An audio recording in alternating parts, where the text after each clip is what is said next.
Caro professor, doutor António Lochner, eu sei que não gosta de títulos, mas é Sim, muito difícil tá bom. Mas perante o seu currículo. pode-me tratar daqui para a frente por António, eu Com certeza. vou bem com essa. Vamos disso. Acima de tudo, é o presidente do Conselho Nacional de Saúde Mental, o que para nós, como o Festival Mental, primeiro é uma honra tê-lo aqui, porque sabemos a importância do que faz, e segundo, também queremos falar um bocadinho sobre isso, não é? O que é que se passa com a saúde mental hoje, que está a ser tão badalada e tão falada e mencionada finalmente, por causa de uma pandemia que realmente nos transformou a vida, não é? De um dia para o outro, assim, de repente. E quais são os planos atuais, futuros, que o Conselho Nacional tem previsto? Ora bom, vamos ver se. O Conselho Nacional existe, realmente fez 20 anos. No início deste ano, reuniu pela primeira vez em janeiro do ano 2000, portanto foi assim. Teve vários presidentes, eu sou, enfim, o terceiro, em boa verdade, depois do Dr. Jaime Medeiros e o do professor Caldas de Almeida. Exatamente.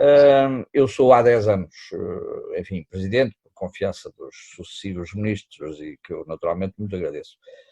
Enfim, por razões que têm a ver, de facto, com a circunstância da idade ir dando currículo e, portanto, a gente vai aparecendo cada vez mais tempo e mais vezes e as pessoas lembram-se, olha, vão mantendo as situações e isso é sempre, apesar de tudo, agradável quando a gente consegue cruzar uma série de governos com uma série de partidos no poder e apesar de tudo, manter com a cabeça fora d'água um Conselho Nacional que nem sempre tem a mesma audição ao longo do tempo, é evidente, nem sempre tem a mesma capacidade de diálogo com o poder, com a tutela, mas apesar de tudo tem mantido uma marca que me parece muito importante e que, enfim, nestes 10 anos eu dei continuidade àquilo que vinha de trás e que vem da própria Constituição do Conselho, que é conseguirmos manter numa mesma estrutura, quer representantes dos serviços públicos que prestam cuidados nesta área e que têm interesses diretos nesta área,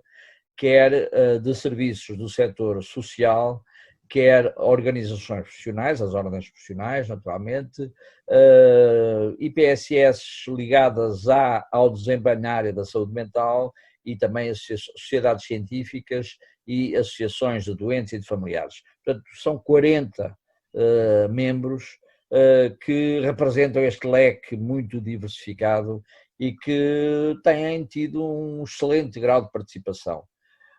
Comparando com outras situações do género, em que a gente muitas vezes conhece, enfim, até por experiência própria, associações de pais, reuniões de condomínio, enfim, coisas que representam muitas vezes uma participação ativa dos interessados nas suas reflexões. O que é verdade é que nós temos sempre um grau de participação nas reuniões do Conselho que ultrapassa claramente os 80% em cada reunião, o que é muito bom, penso eu. Ou seja, nós temos sempre entre 32 e 40 pessoas, já temos tido o pleno e de facto isso é muito agradável, o que significa, penso eu, sem nenhum bom trabalho, não é? Modéstia, que o Conselho tem servido para alguma coisa e tem mantido um grau de participação e feito chegar à tutela as suas preocupações e as suas recomendações, infelizmente nem sempre seguidas, mas apesar de tudo mantendo a saúde mental na agenda.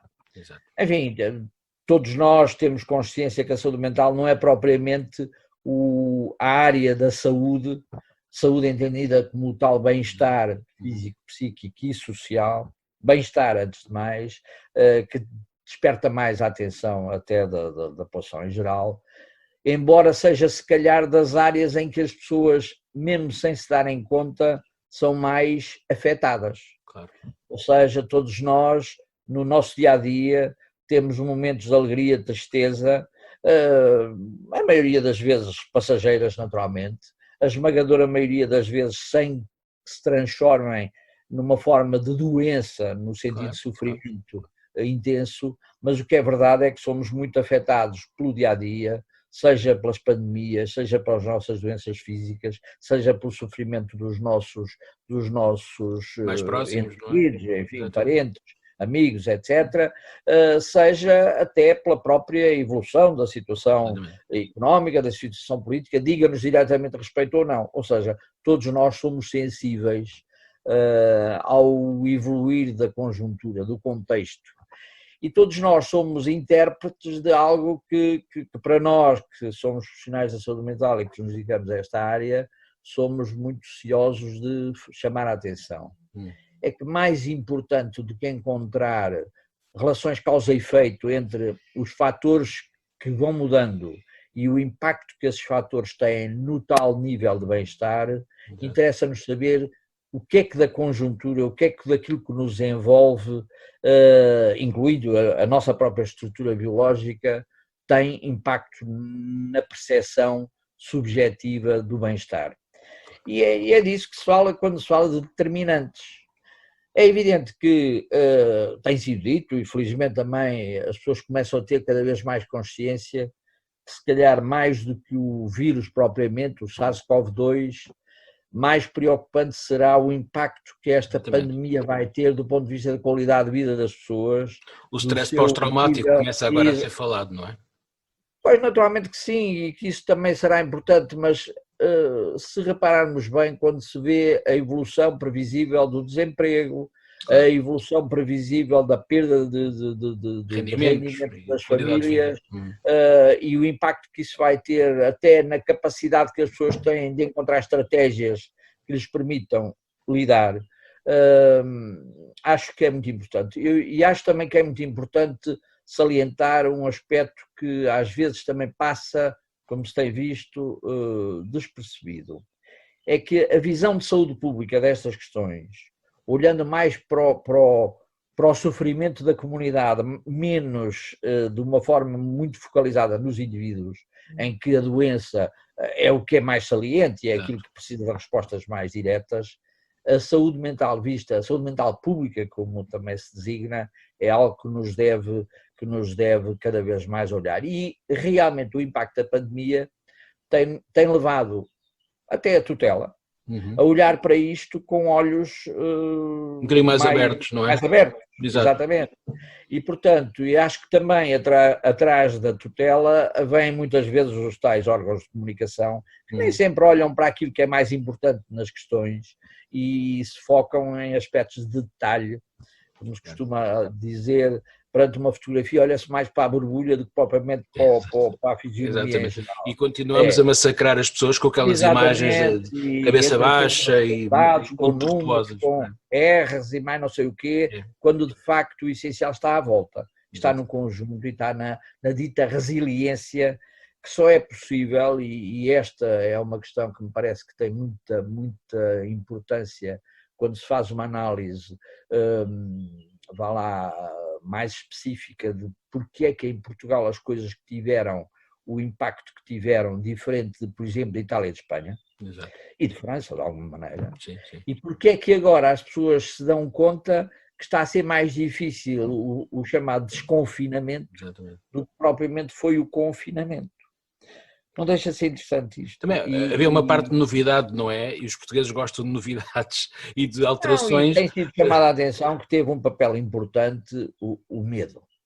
É verdade que aquelas primeiras imagens, e penso que em várias das vossas M-Talks isso foi salientado, o medo que se apoderou das pessoas, do que é que isto, será que aquilo que está a acontecer em Itália e em Espanha vai acontecer aqui? Exatamente. Enquanto as coisas estavam na China, do outro lado do globo, as pessoas ainda foram mais ou menos, enfim, achando que aquilo se calhar ia não ser chegava como cá.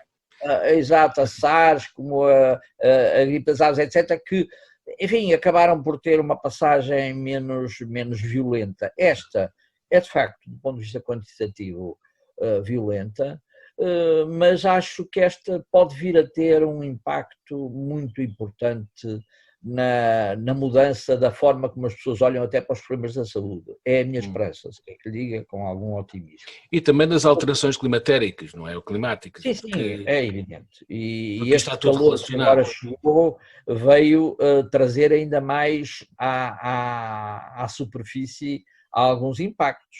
Claro. É que confinamento é algo que a proteção dos raios solares e do calor é interessante. Também é verdade que aquilo de que se tem falado muito, do impacto da pandemia nas pessoas mais velhas, porque mais frágeis, porque muitas vezes e mais frequentemente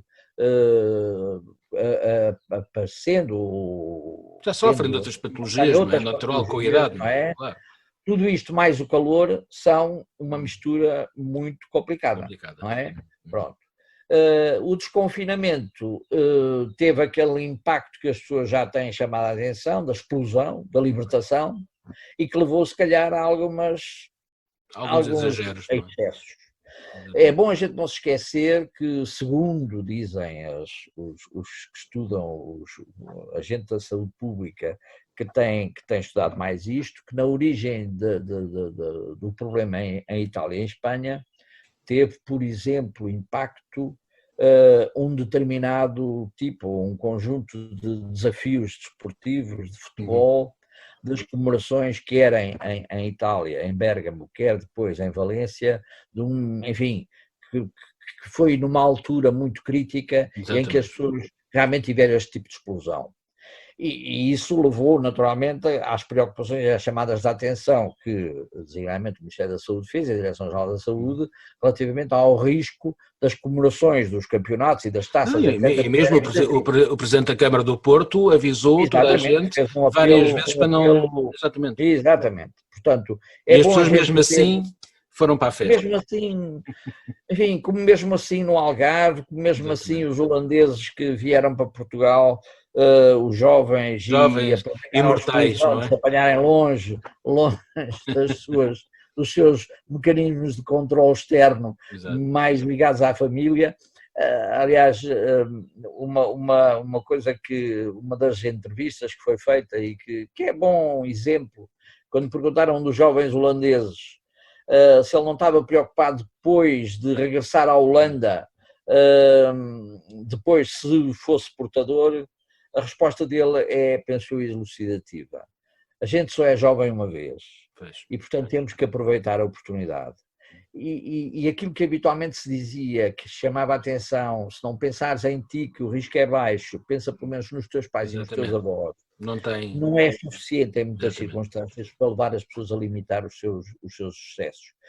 Pronto, vamos ter que viver com isto. Naturalmente que, enfim, se calhar parece um bocadinho excessivo o que eu vou dizer, mas eu acho que nós, com o grau de letalidade face ao número de casos identificados e confirmados, ser baixo é, apesar de tudo, uma boa característica. Pois. Podemos nos dar por felizes desse ponto de vista. Esperemos que uma reciclagem do vírus, entre aspas, não venha a trazer um nível mais agressivo e que venha a ter piores impactos.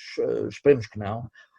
A tendência tem sido, e a gripe tem mostrado isso, o vírus da gripe, que é todo, enfim, está na comunidade e é uma pandemia, entre aspas. Pois, porque já estamos a falar disso, não é? Do outono e exatamente. Da gripe. Exatamente. Agora, a entrada de um vírus em cima de outro vírus e as eventuais... Isso os virologistas sabem falar disso, eu não sei. Não sou virologista, sou médico, sou psiquiatra, enfim, segundo alguns, os psiquiatras são os menos médicos de todos os médicos, enfim, eu não acho que sejam e acho que devem continuar a cultivar a sua formação médica de base e que a saúde mental e a psiquiatria no seio da saúde mental não é uma disciplina dominadora, é uma disciplina que tem que partilhar com as outras a psicologia, a enfermagem, a terapia ocupacional, a assistência social, etc., responsabilidades de partilha, de trabalho em equipa, de análise dos problemas no seu conjunto, nas várias perspectivas, no estabelecimento de estratégias, seja comunitárias, seja individuais, que englobem todos os pontos de vista e todas as áreas de formação, sem andarmos aqui a pensar quem manda em quem é que escolhe equipes, quem é que tudo mais. Infelizmente, e achas que a tutela está finalmente disposta, não é, a conseguir tratar isto como um todo? Que se tem tentado exatamente empolar e enfatizar estes aspectos da necessidade que nós temos. Uma estratégia, ao fim e ao cabo, não é? Num destes múltiplos webinars que a gente tem tido acesso, vimos chamar a atenção para uma coisa que parece que é importante. a resposta dos hospitais gerais e principalmente aqueles que deram a cara mais na primeira fase, não é? À Covid, veio permitir sentir no trabalho, no terreno, mais a importância da intercomunicação entre as disciplinas, médicos, enfermeiros, assistentes sociais, assistentes operacionais, etc. A necessidade que as pessoas têm de recorrer a outros que trabalham lado a lado consigo na primeira linha, leva a que realmente devamos refletir daqui para a frente, no novo normal, como agora se diz, uma outra forma de lidarmos uns com os outros e de ganharmos um enhancement na forma de trabalhar, que será, enfim, um dos ganhos que poderemos vir a tirar desta pelo menos há mais atenção popular em relação à saúde mental global, não é? Exatamente. As pessoas pelo menos falam também nisto. Dos que trabalham, também não apenas daqueles que nos procuram, mas da nossa própria e daqueles que trabalham connosco e com quem nós trabalhamos. Portanto, aproveitar agora, não? Enfim, parafraseando se calhar com alguma... A saúde mental está em todas as políticas de facto e está no meio de nós. Ou seja, a saúde mental diz respeito a todos nós e não diz respeito apenas àqueles que, por motivos diversos, necessitam de ajuda especializada ou não, mais ou menos especializada, médica ou não, em momentos de maior fragilidade. Bom, vamos ver então se conseguimos todos juntos levar a bom porto este novo normal, não é? Pelo menos com mais atenção este grande problema social também, porque vai afetar muita gente realmente, infelizmente. António, vou-lhe perguntar... Deixe-me só acrescentar mais esta questão. Um dos aspectos que pode ter a ter, do ponto de vista da visibilidade da saúde mental no contexto geral da saúde e até da atividade social, é nós vermos que as pessoas de todas as sociedades, todas as profissões, cada vez mais são chamadas a referir o impacto na saúde mental. Exatamente. O que é isso, a saúde mental? Olha, de uma maneira, sem irmos à definição da OMS de saúde mental, é naturalmente uma situação de bem-estar, mas é de bem-estar psicológico e comportamental. Exatamente. Abrange estes dois vetores e daí que tenha que nos implicar a todos, porque também a componente social tem impacto absoluto, como nós vimos no desemprego, na baixa de etc. E, portanto, não conseguimos viver isto isoladamente dentro de muros, quaisquer que eles sejam físicos ou psicológicos. Não, e somos afetados por quem nos está ao lado, não é? Portanto, a nossa saúde também depende de terceiros e dos que estão a viver connosco, portanto temos que ter muito cuidado e abraçar tudo isto com muito carinho e muito mais atenção do que temos feito até agora. Exatamente.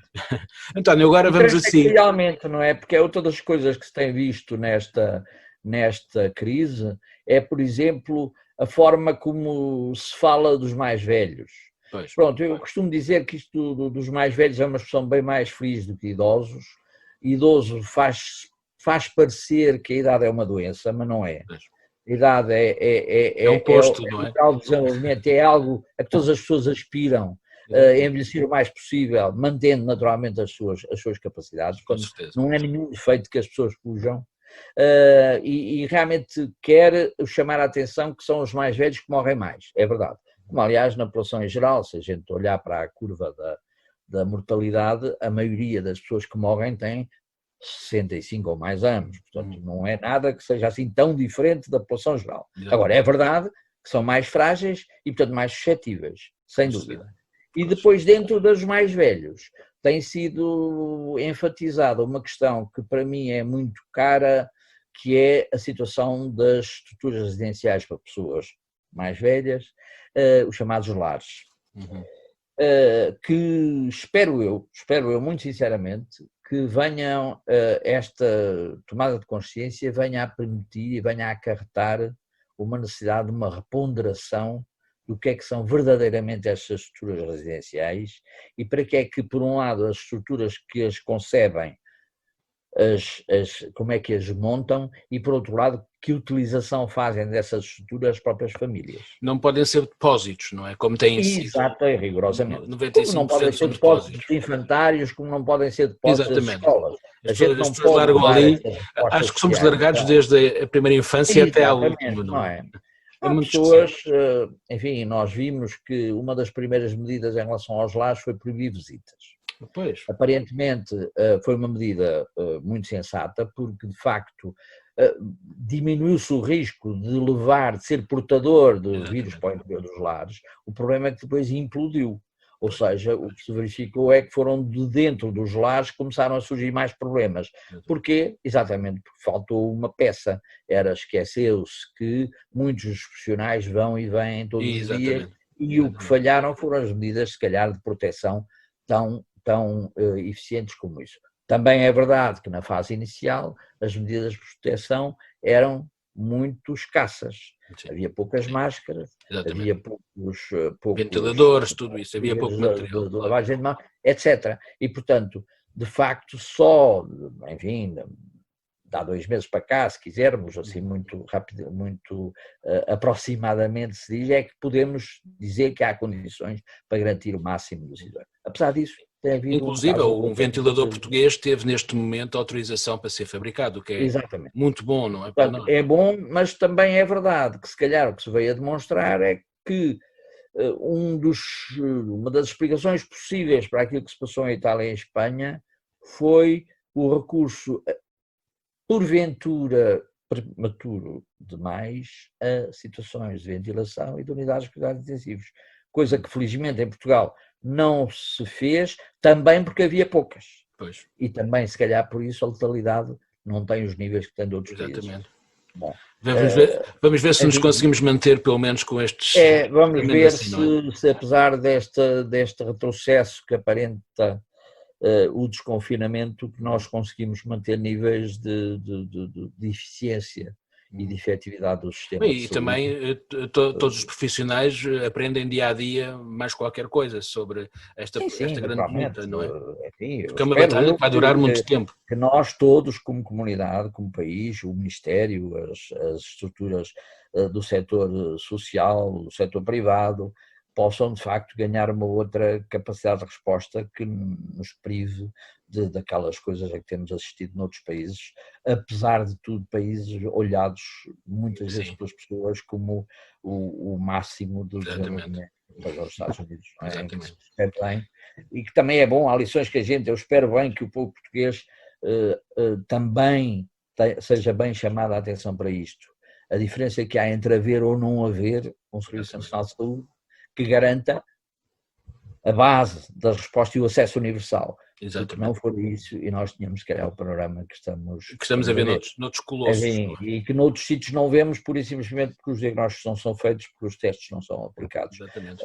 A África é disso um exemplo, acho eu, bom e pedagógico. Bom, mau, claro. Bom, mau, exatamente. António, vamos então agora à nossa última parte, que é sempre aquela questão que pomos aos nossos convidados, que muito nos honram aqui na Zamp Talks Parol. Esta é a última semana, tivemos 100 convidados, para 100 conversas, o que foi extraordinário, não estávamos também a contar com isto, não é? Mas foi-nos sempre pedido para alargarmos e continuarmos este trabalho, o que demonstrou também que há algum interesse.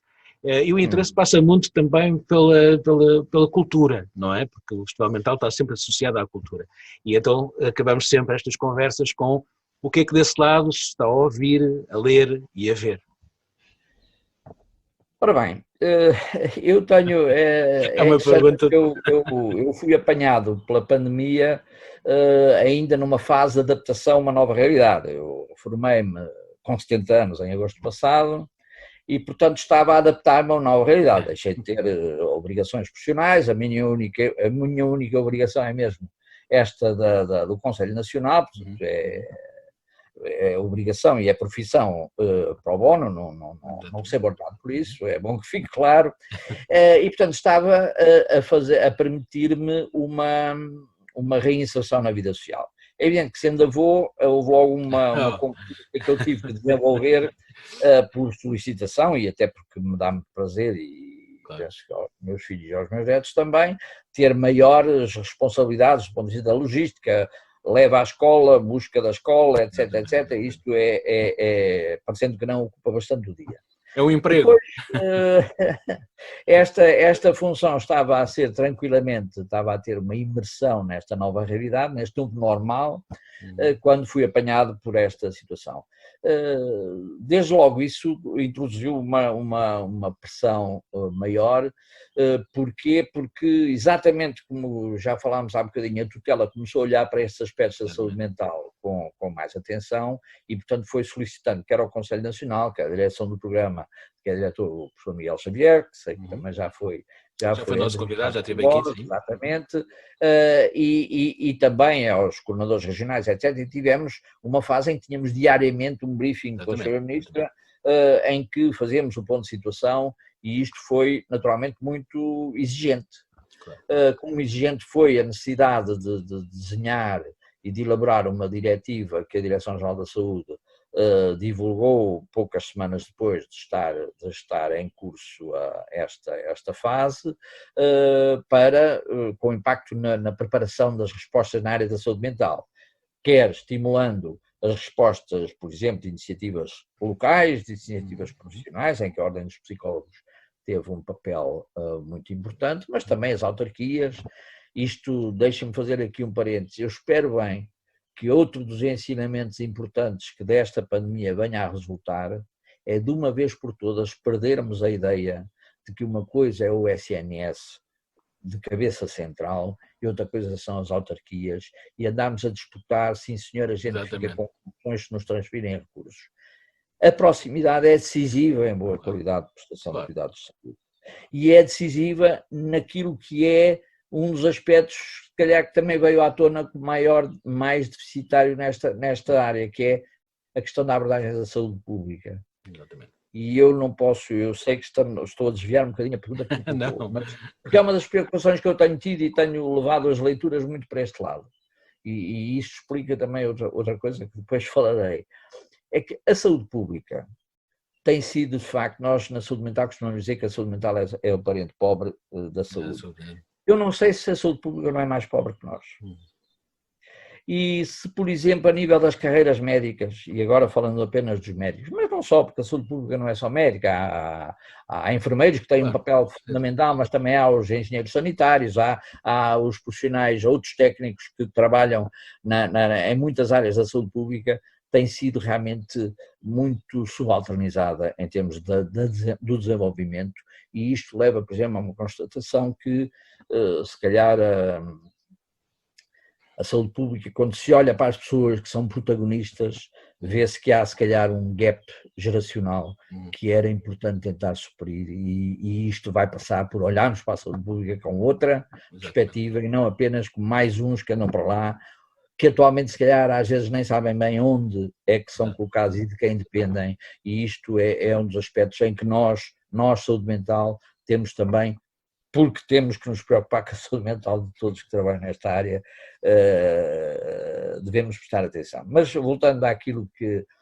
Isto levou-me a ter que ler bastante, e ler... Relatórios técnicos, tudo isto, não é? Exatamente, numa fase inicial muito focado nas questões ligadas com a pandemia. Olha, assinei o Washington Post, o Guardian, o New York Times, as newsletters da OMS, da União Europeia, etc., sobre Covid, como também do nosso site. E isto, parecendo que não, ter que diariamente, e ainda por cima com os jornais norte-americanos em que fazem as suas atualizações a horas um bocadinho desencontradas, leva a que uma pessoa quase seja refém desta informação. Depois, a atualização diária que durante muito tempo fui fazendo, não só das comunicações da DGS, como também do Worldometer e da Johns Hopkins, leva a que a pessoa, só de tabelas que a gente vai construindo, que nem sempre a informação nos é apresentada, tão acessível, tão friendly, como deveria. E era aqui um apelo também que eu fazia. Por favor, não achem que as conferências do Infarmed são o centro da informação. As conferências do Infarmed são fundamentalmente uma oportunidade para dar tempo de antena a algumas pessoas que no final falam. Importante das conferências do Infarmed, e isso é que devia ser garantido, é que a informação que é fluida seja diária, seja acessível e seja facilmente tratável. Porque gráficos apresentados a frio para pessoas que não têm informação específica são quase sem utilidade. Exatamente. Deem-nos acessos, deem-nos, e tem sido reivindicado por alguns, nomeadamente pela Associação dos Profissionais de Saúde Pública, dos Médicos de Saúde Pública, deem capacidade de acesso à informação em tempo quase real, a possibilidade de importar dados e de fazer o tratamento de uma maneira mais amigável e que nos seja, que nós consigamos ir concebendo ferramentas de uma maneira mais democrática, porque realmente isto é que importa. Não é que nos façam reuniões diárias ou que são às vezes, e peço desculpa, confrangedoras e colocam quem é obrigado a fazê-las aquelas conferências. É uma posição. Muito delicada, porque não é fácil aguentar falar de números a frio sem poder jogar, por exemplo, a evolução dos números, o que é que os números representam relativamente ao número, o que é que falar-se do número de casos, falar-se do número de mortos e do número de testes efetuados, sem utilizar o número de testes, dá números que, enfim, olha, significam isto que tem permitido a alguns países, por exemplo, considerar que Portugal é um país de risco. Exatamente. Quando, se calhar, se mirassem ao espelho, eram capazes de encontrar números bem mais preocupantes. Enfim, são coisas que era bom a gente ter consciência do que é que importa refletir para o exterior, e a verdade é sempre interessante. E os outros ocultam dados, enfim... Cada um faz como quer, não é? Exatamente, infelizmente. Há aqui uma certa batota. De maneira que as leituras têm sido um bocadinho prejudicadas por isto. É claro que devoram-se muitas publicações online, devora-se o famoso Expresso, a revista Visão e a revista Sábado, etc. Aquelas coisas que saem regularmente enquanto temos tempo. E enfim, vê-se, distrai-se de vez em quando com uma visão de uma outra. Eu curiosamente, houve uma série que eu vi pela primeira vez durante este tempo, que é a Anatomia de Grey, que é uma coisa que eu não tinha visto, embora fosse aquelas 10 os médicos não viam essa história. Aqui já vai na temporada não sei quantos, eu nunca tinha visto, e vi a primeira temporada há pouco tempo. Como também o Homeland não tinha visto na altura em que foi transmitido, e depois fiz a importação do Netflix e consegui ver aquilo, inclusive até a 8ª temporata. Quer dizer, essa, por exemplo, ainda não vi. Não vi, pronto. Já sei, ainda não vi. Mas...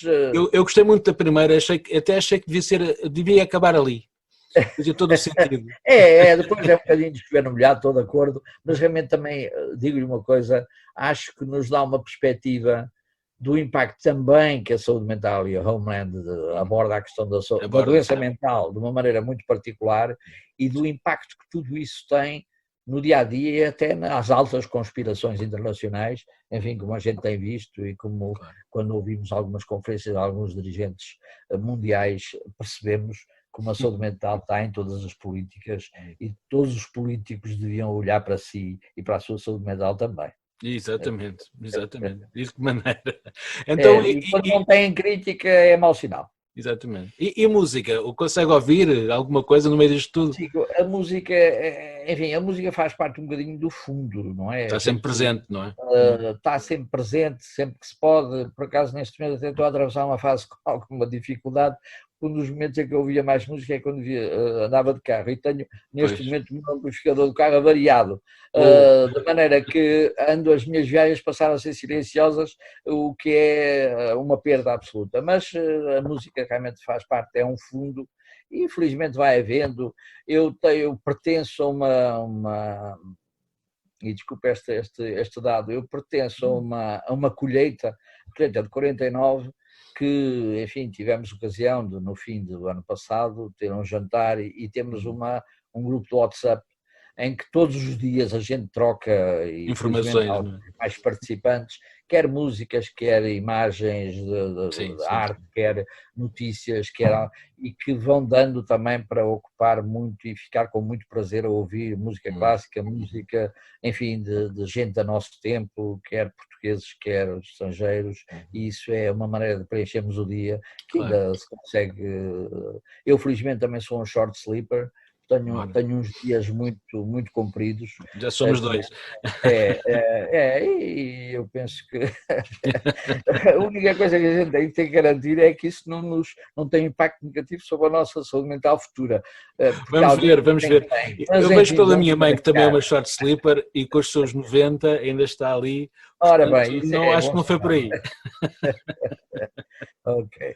António Lochner, foi um grande prazer tê-lo aqui nas M-Talks for All. É um fecho, vai fazer parte desta última semana, que muito nos honra e orgulha. Okay. E naturalmente que eu, enfim, não o fiz suficientemente, enfaticamente no início, mas não posso deixar de agradecer à Mental e à Ana a atenção, e assim naturalmente muito obrigado. tiveram e o prazer que me deram em estar aqui e falar convosco. Tá? E até à próxima iniciativa. Tá? Claro, Um grande abraço.